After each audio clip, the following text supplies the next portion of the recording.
নমস্কার বন্ধুরা, বেঙ্গলি স্বাস্থ্যকথে আপনাদের সকলকে স্বাগত। প্রতিবারের মতো আমি পুষ্পেন্দু আবার একটি নতুন ভিডিও নিয়ে হাজির হয়েছি। আমরা হিন্দু সনাতনী মতে দেখবেন বাচ্চারা বিশেষ করে সবাই শুনেছেন যে সরস্বতী পুজোর আগে কখনো কুল খেতে নেই। এর কারণ কি? প্রত্যেক নিয়মের পিছনে কিন্তু একটি করে পৌরাণিক এবং সায়েন্টিফিক বিভিন্ন কারণ জড়িয়ে আছে হিন্দু শাস্ত্রের মধ্যে। আজকের সেই রকমই একটি তথ্য জানাবো, সেটি হচ্ছে সরস্বতী পুজোর আগে কুল কেন খেতে নেই। সরস্বতী পুজোর আগে কুল না খাওয়ার রীতি মূলত বাঙালি এবং অসমীয় যারা থাকেন, অসমীয় সনাতনী ধর্মাবলম্বীদের মধ্যে অধিক প্রচলিত।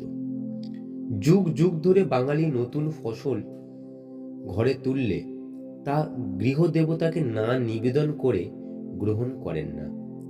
সেহেতু দেখবেন বাঙালির সকল পার্বণই ঋতুভিত্তিক। তাই অনেক সময় দেখা যায় যে সেই ঋতুভিত্তিক ফসলগুলি ওই নির্দিষ্ট ঋতুতে পূজিত দেবতাকে নিবেদন করা হয়। যেমন দেখবেন নবান্ন উৎসব, নতুন ধানের পিঠে, যেটা হচ্ছে পুলি পিঠে বা বিভিন্ন পিঠে করা, সেটা লক্ষ্মী দেবীকে নৈবেদ্য করেই দেওয়া হয়। এবং সেই ধান আমাদের সেই লক্ষ্মী পুজোয় প্রয়োজন হয়, সেটা হচ্ছে পৌষ পার্বণ আমরা বলি বা নবান্ন উৎসব বলি। ঠিক তেমনভাবে সরস্বতী পুজো বসন্ত আগমনের সাথে সম্পর্কিত। তাই এই প্রতীক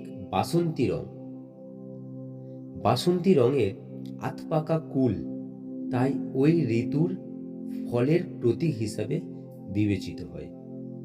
কুল শীতকালীন ফল। মাঘ মাসে দেবী সরস্বতী পূজিত হয়।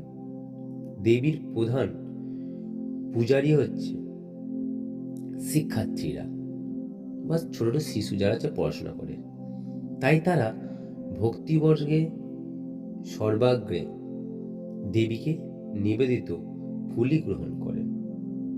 এখানে জোর করার কিছু নেই, বরং শিক্ষার্থীরা সানন্দে এই সংযম ধারণ করে।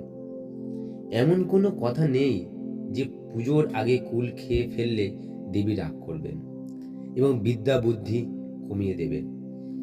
আবার এটি কোনো রকম কুসংস্কারও নয়। আসলে এটা বাঙালি সনাতনী রীতির একটি অভিন্ন অংশ এবং লোকাচারও বটে।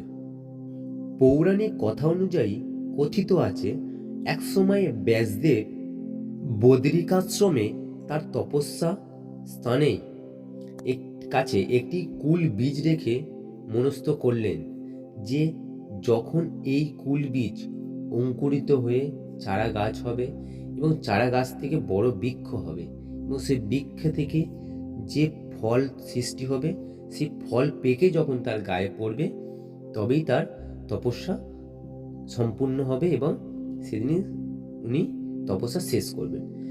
এই মতো উনি প্রথম তপস্যা শুরু করেন এবং এইরকমভাবে তপস্যা শুরু করবার পর একসময় সেই অঙ্কুরিত গাছ থেকে বড় বৃক্ষ হয় এবং সেখান থেকে কুল পেকে যখন ওর মাথায় পড়েছিল তখনই সেই দিনটি ছিল পঞ্চমীতে তার তপস্যা পূর্ণ হয় এবং কুলের আরেক নাম হচ্ছে বদরী এবং তারপরে ওনার তপস্যা পূর্ণ হয়। এবং এই নিয়মটা থেকেও কিন্তু অনেকে বলে থাকে যে সরস্বতী পুজোর আগে কুল খেতে নেই। আবার যদি সায়েন্টিফিক দিক দিয়ে ধরতে চান, আবার অনেকে প্রবীণরা বলে যে কচি কুল বাচ্চারা না জেনে এটা খেয়ে ফেলে। ওখানে কাঁচা বা কষযুক্ত কুল খেয়ে বাচ্চাদের শরীর খারাপ হতে পারে। এই উপলব্ধি থেকে যাতে পরিপাক হওয়া পর্যন্ত কুলটি যাতে না খায়, সেই জন্য অনেকে বলে থাকে যে সরস্বতী পুজোর আগে কুল খেতে নেই।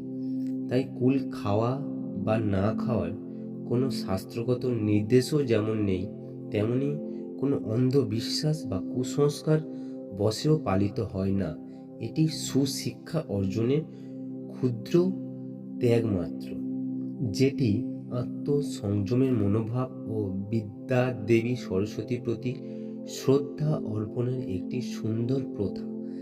কে কে এই সংযম পালন করেন তারা অবশ্যই কমেন্ট করে জানাবেন। এবং আমার ভিডিওটি যদি ভালো লেগে থাকে তাহলে সমস্ত হিন্দু সনাতনীদের কাছে অবশ্যই শেয়ার করবেন, লাইক করবেন এবং কমেন্ট করতে কিন্তু ভুলবেন না।